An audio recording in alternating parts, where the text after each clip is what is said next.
Hello friends, my name is Theo, and today we are going to be embarking on another exciting journey down a full project walkthrough. I've done one of these before and I had a lot of fun doing it. I know it's not my most viewed video series, but it's the type of video that I always wanted to be online whenever I was first learning how to do video stuff. So it's what I'm going to put out there for any other little Theos out there that are wanting this type of thing. What this type of thing is basically recording me literally full project walkthrough. It's going to be as unedited as I can. Everything I'm doing, it'll be just like you're sitting right next to me and I'm, goofing around editing a video. That being said, I have already done a little bit on this. I tried to record some while I was mixing the audio, but I had some issues with the recording of the screen capture and audio stuff. There are some goofy things happening, so the audio is already mixed. I might walk you through what I did there later down the line.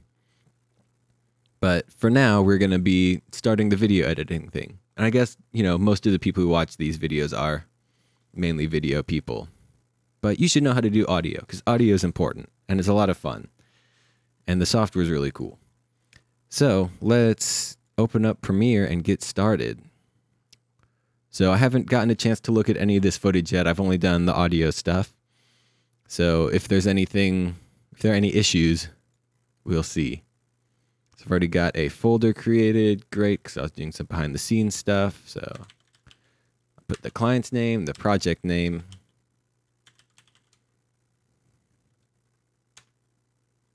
And then we'll do a sub project since there is behind the scenes stuff.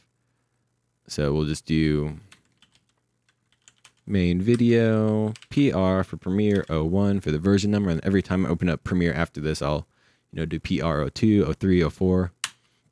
Hopefully I won't be opening up Premiere over 100 times, but if I do, then I can easily make it a 3-digit thing and batch rename. So blank project, great. I like to import just by dragging in from Explorer.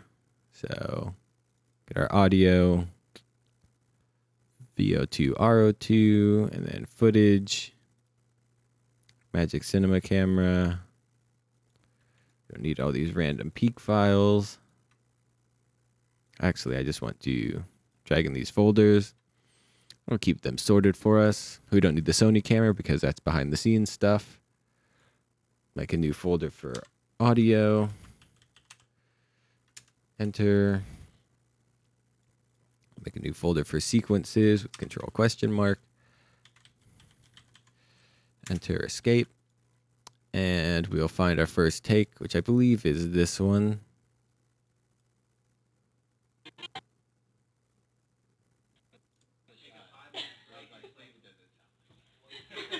Yeah, that's the right one. We'll just drag this into this little new page icon and it'll make us a new sequence with all our right settings. We can see, oh good. You can see, looks like there's, yep, Becky syncs us, gives us a little slate here. Boom. Look at that. So it's going to cut right there. And Shift Delete. Control S. Move our sequence into sequences. Name this sync. Because this is where I'm going to be syncing all of my tracks together. So we've got that. And we'll go to BMCC. See if we can find the right take. That's pretty funny. This is an accidental behind the scenes shot that I put in there. But you see, we've got behind the scenes, shooting photographer, shooting the camera. Funny. We'll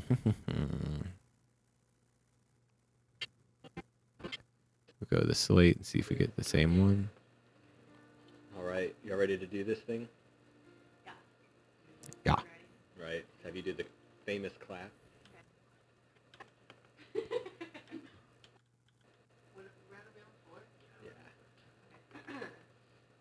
Knockout, round 4. Cool. Let's put our endpoint there to make it a little easier for us. Scroll open and see these are pretty much in sync. Looks like this one needs to be about a frame shorter. Maybe not. Yeah, that's fine. Let's move it so we can see some more audio stuff. Cool. Save this again. So what I did here is for the actual filming, I filmed these two cameras, the, you know, close-up shot on my Blackmagic Cinema camera. Oop, there we go.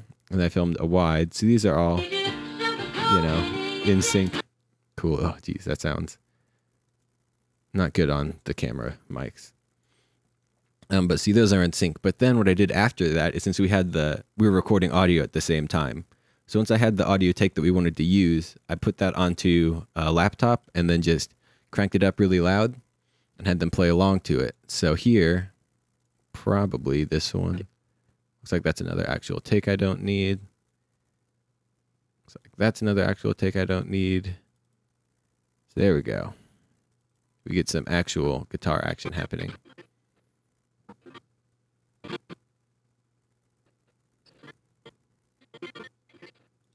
Right. All right. So this will be a little harder to sync up.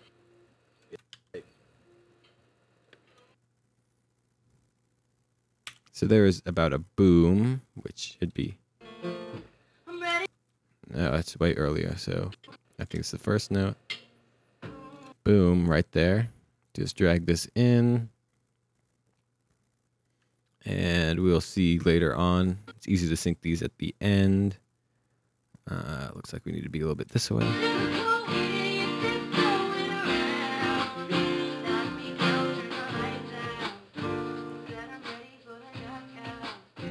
So see, it's in sync.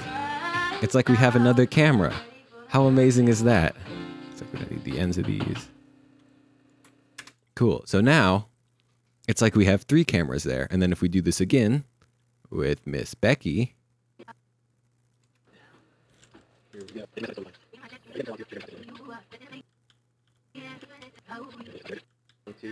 you're in the shot just a little bit.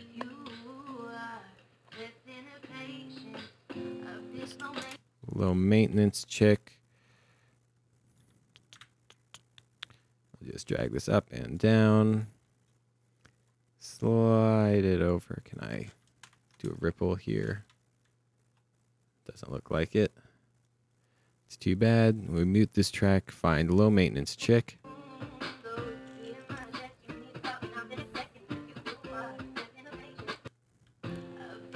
Low maintenance check. Sweet. We'll open this up. That looks wrong. Well, let's see if we can force. There we go. Force your peaks. That's a quick tip. To force your peak files to generate, you can just adjust your audio gain with G and then just adjust gain by 0. That'll do it for you. So it looks like right about there will work for us. Looks like she's a little bit behind, or we are. She's probably fine because she's very good at singing. Oh, wrong way. There we go. Sweet. So we've got that, and then we just have a little drum thing to do.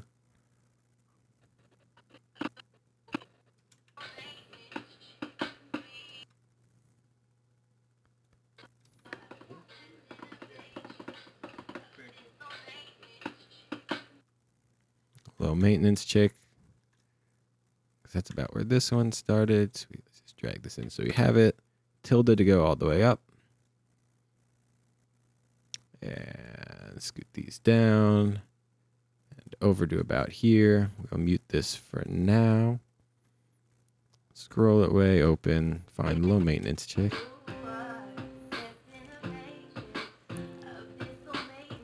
Check.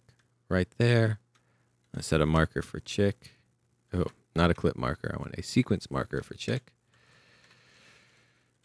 Another quick tip, if you just give your marker some random duration, then you can see what you named it. So, check.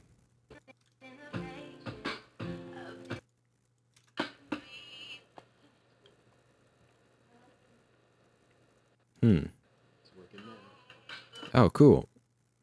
Good for me. So we can go back to boom, which is way at the beginning. If we unsolo. Boom.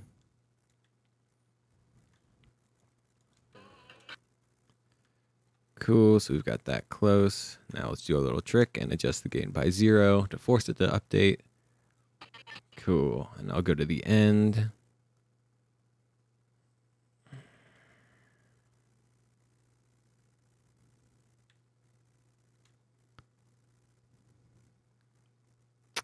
These drum ones are normally easier to sync up, but in this case, there isn't much drums happening.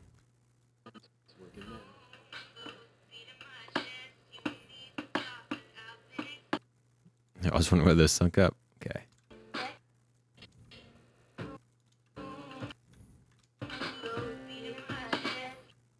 This guy's a little bit early. Still a little bit early. Still a little bit early. A little late. That sounds about right.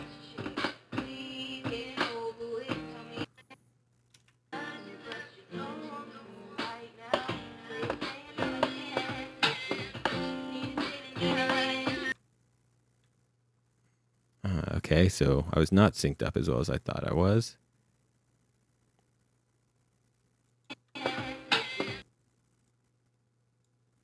I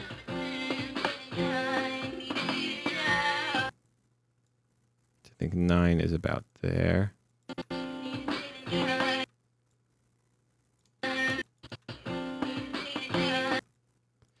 So that's good.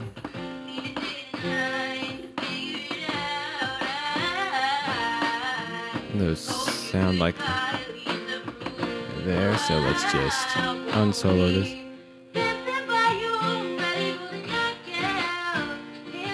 And I couldn't get him getting the shaker because it was dark outside by then and continuity. But that seems like it's about sunk up. So let's Control S and scoot these guys back as far as we can. Tilde. Neat. So now we've got our stuff sunk up pretty well. Let's do this guy. Oh yeah, it doesn't need to be there. Cool. Now let's, we've got our sync. Let's drag sync into a new sequence and we will name this edit.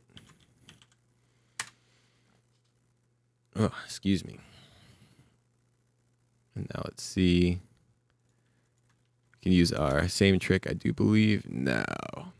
Okay, so see here we've got the sequence, this nested sequence, and we can't see any audio. We can use a marker if we want to. We can listen to it, or you can go to, I believe it's sequence, render audio. And boom, look at that. We get some audio down here. I believe, oh, I think that used to create a separate file, but now it doesn't look like it does. Awesome. So now we get our audio down here. Super handy trick. Great for this type of stuff. We'll go drag our actual audio in here and refresh our waveforms. Looks like it was already starting, but we forced it to anyway, because it's good for us. And we'll make this guy bigger.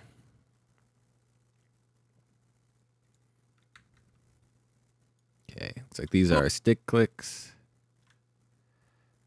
beforehand, handy for syncing up.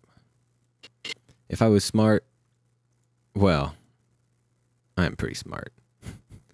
Lol.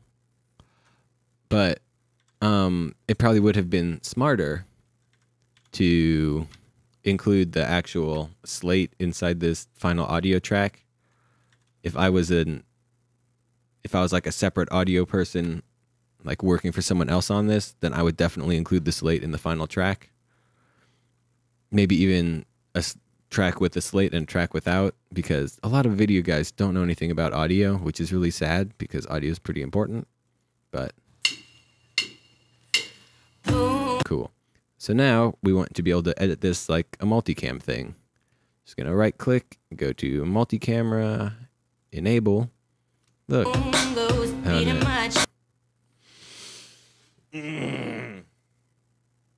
This is really annoying.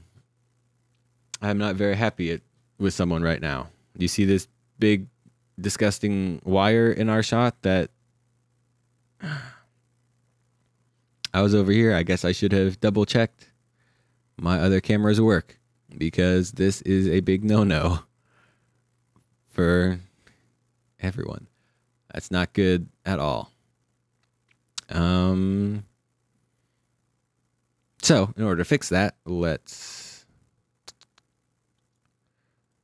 we really wanted to keep this as 16 by 9 because I think that looks better for this, but we're gonna have to go 235 to 1. So handy thing I have, I know I can change my vertical resolution to 816, but I don't want to do that right now. It's a lot easier for some reason to just go to my stock folder and stills, and for some reason I saved it under vignette.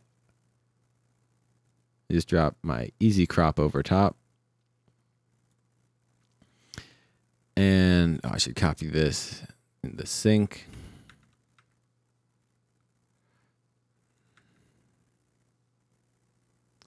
Don't need to see audio anymore.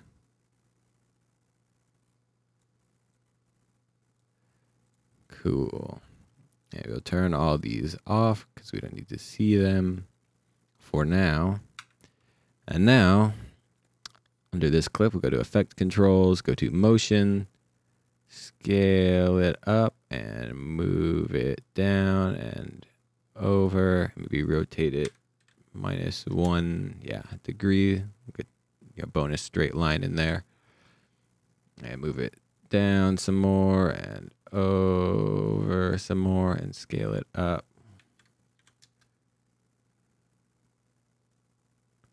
Move it down a little bit more. And I know you're not supposed to scale your footage, but one of the nice things about having less compressy, nicer footage is you can get away with scaling it up a little bit further without people noticing. And 110 is fine. I normally try to keep it below 112. I know in the real world, whenever you're using other people's footage and working with crazy clients, I've gone up to above 150% just because of how things were, and it looked like I had scaled it up, but people were happy.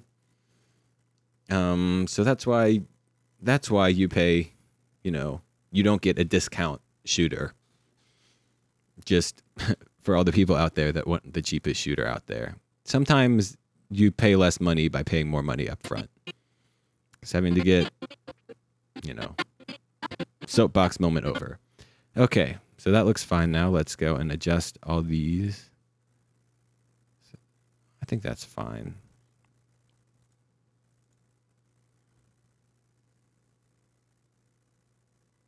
I think I should, I'm going to disable this easy crop thing, and I will just change my vertical resolution to 816 because I've done the 235 to 1 crop enough to know that that is the math for a 1080 timeline, or I guess 1920, whatever. So save this because saving is important. 8.6.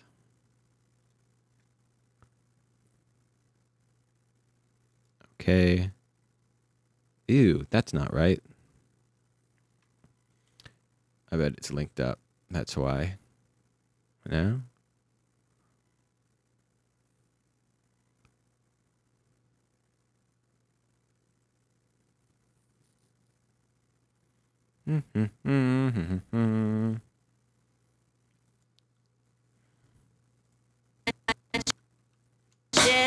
Ooh, that's loud.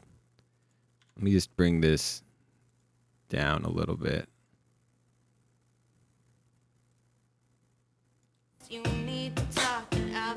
How's that look? Yeah, that should be good. Okay, so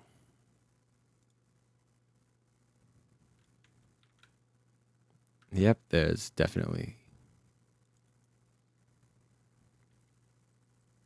cool.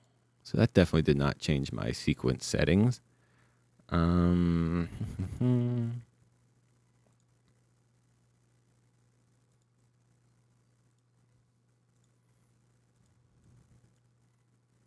This is embarrassing. Maybe what I can do is just create a new new sequence with all the right settings. Custom 23.976 1920 by 816. Make these square pixels, progressive. 4 frames per second. That's not right, but it'll be fine. And okay, well that at least looks correct. So what we'll do is we'll just take our edit sequence and we will copy and paste into here. Now we are good. And I think that'll be a good place to end our, especially since lawn stuff is happening outside. That'll be a good place to end our first video in this full video editing walkthrough. Well, I guess full project walkthrough. There's gonna be more than video editing going on in here. If you liked this video, give it a like. If you didn't, give it a dislike. No matter what, leave your comments down in the comments below. Sorry about all the mistakes and stuff. But once again, this is a real unedited project walkthrough. And if you don't like it, I've got other videos which are much better produced and more prepared. So, also subscribe to Meester Media, all that stuff. I hope you have a great day, and I'll see you next time. Bye.